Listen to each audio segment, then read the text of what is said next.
job quality was central in these reports, and is central to the work that we are looking to be created out of these reports. In the workforce development field, we know that skills training is an important element, and it's necessary, but it's insufficient.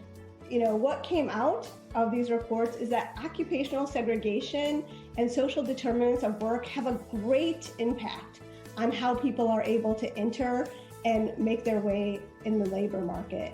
And it really traps workers of color in low quality jobs in many situations. So we can't just train our way out of this, that we have to make bad jobs better. And we have to make sure we're using our public resources to make bad jobs better, right? So, I come out of the workforce development system, and I'm sure a lot of your listeners come out of the workforce development system. We spend a lot of time cycling people into bad jobs, and we use public resources to do that.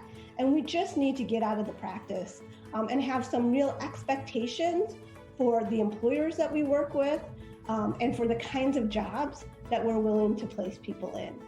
In terms of employer practice, the educational issue which Matt raised, which is really an eye-opener for people, right? Because all of us believe education and training has something to do with the disparities, and it turns out it doesn't have as much as we all would like to do with it. And it just means that racial discrimination is alive and well in the labor market in very overt ways, but in also subtle ways, often hidden in sort of race-neutral policies or the way that companies or employers think about their pipelines. And I think we really need to work with employers, and I think there's an appetite for this right now, to be much more introspective and think about their own policies and practices and how they can contribute to these disparities.